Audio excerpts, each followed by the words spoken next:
One day, something changes. You walk into a room in Canada and you no longer wonder, do I belong here? Instead, you look around and you think, how can I help? That is a very powerful moment.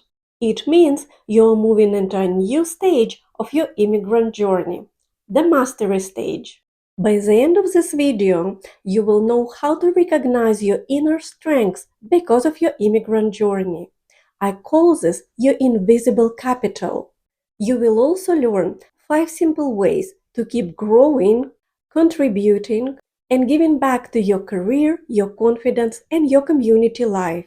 When we look at the U-curve of integration, many people think that integration is our final stop. In reality, integration is a tool we use along the way. The actual destination is a beautiful peak of the entire journey is mastery. Mastery means you feel comfortable living in Canada. You understand how things work. You can move between your original culture and Canadian culture without the feeling that you must choose one. You do not lose yourself. Instead, you learn how to carry both parts of yourself with confidence. At this stage, your life feels more stable and meaningful. You truly believe, I can handle this. I know how to build my life in Canada. Canada no longer feels confusing or out of reach. It becomes a place where you can make choices, grow, and feel useful. Also, you completely redefine what success means. It's no longer about financial stability or job security. It shifts to a model of happiness that concentrates on true self-realization, autonomy, and finding a deep purpose by sharing your gifts with the world. You realize that your international experience and alternative problem-solving framework are your invisible capital. It brings unique strengths to the organization and communities around you. When I think about the moment when I entered this stage, I think about my first volunteering experience. At that point, I already lived in Canada for 10 years. Even after all those years, I was still questioning, was my English good enough? What could I possibly teach Canadians?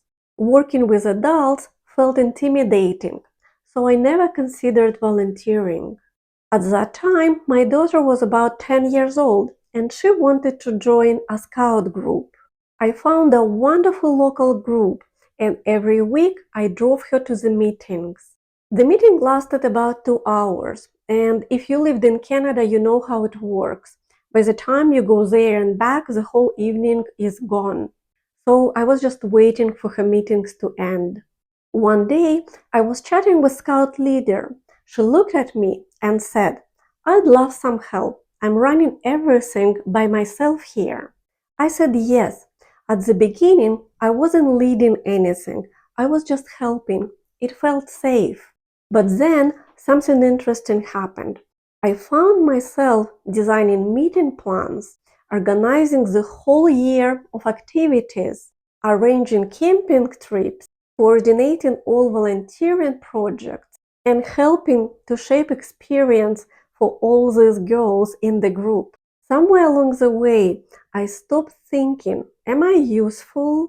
Instead, I realized I actually know how to build something beautiful.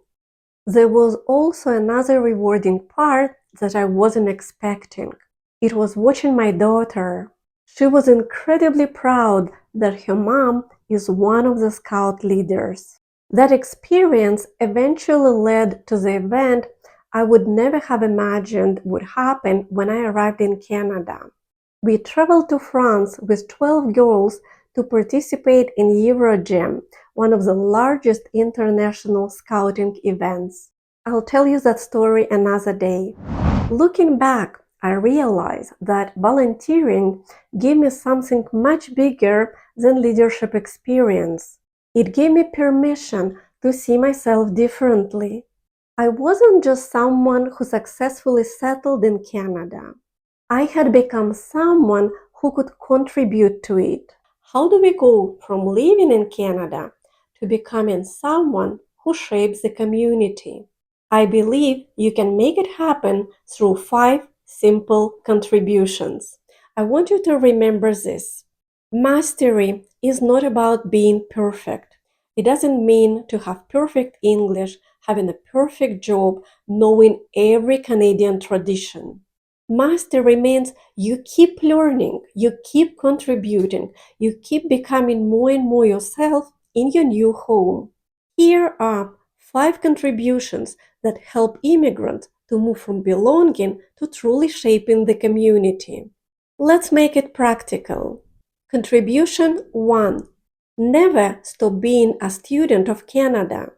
It means you do not stop learning after you become comfortable. Instead, stay curious. You keep learning about Canada, about different communities, and about yourself. How does it look in practice?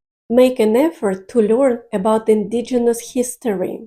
Read books by Canadian authors and attend local public lectures. Volunteer your time at a small local neighborhood museum. Canada is still a place for you to discover. Contribution 2. Become someone who opens doors for others. At this stage, you are no longer the person who is asking for help, but you can become someone who helps someone else. This shift is very powerful. When you guide another newcomer, it reminds yourself how much you have already learned and how much you belong.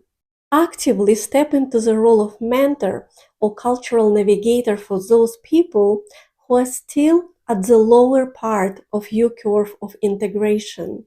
This doesn't require any grand gesture from you. Small actions count. Give 1 hour of your time weekly to help newcomer to prepare for job interview.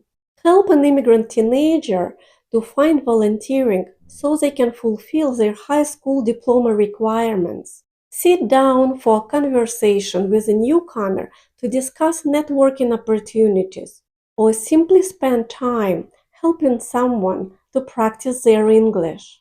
Contribution 3. Keep reinventing yourself. Long-term success doesn't mean you keep staying the same forever. Be open to grow, try new things. Never fall in the trap of thinking, I have finished adapting. View your life through a lens of lifelong adaptation. Always tell yourself, I'm still growing. Let me show you what I mean. Enroll in a college to take a course on any subject that interests you. Join a local Toastmasters club to refine your public speaking. Have the courage to change your career or become a leader. Contribution number 4. Turn your story into your strengths. Sometimes we try to hide our accent, our past, or some hard part of our immigration story. But your background is not your weakness. It's part of your wisdom, your resilience, and your strengths. Stop hiding your immigration story. Reframe it. In your next interview, look them in the eye and say, I have successfully worked and delivered results across completely different economic systems. In your workplace, proudly say, because of my background, I can see how entirely different cultures approach and solve corporate problems. In your community, let people know where you came from. Let them see the strengths behind your journey. Tell them your story. Contribution 5. Leave something better than you found it. The highest stage of belonging starts when you build trust beyond your own small circle. You connect to schools, community groups, local institutions. You stop watching them from outside and begin shaping their growth. How can you do that? Step forward to coach local youth sport team. Join your children's school council. Become an active board member of local organization. Or help organize local cultural events. 20 years ago, I was hoping Canada would accept me. Today, I'm asking completely different question. How can I help to make this place better? In the next video, we will talk about long-term future of our families. We will explore the intergenerational squeeze, the pressure many immigrant families experience between children, parents, and grandparents. We will talk about how to keep family unity while living in two cultures. Subscribe if you feel this is the support you need. We do this together every week. Thanks for watching. See you next time.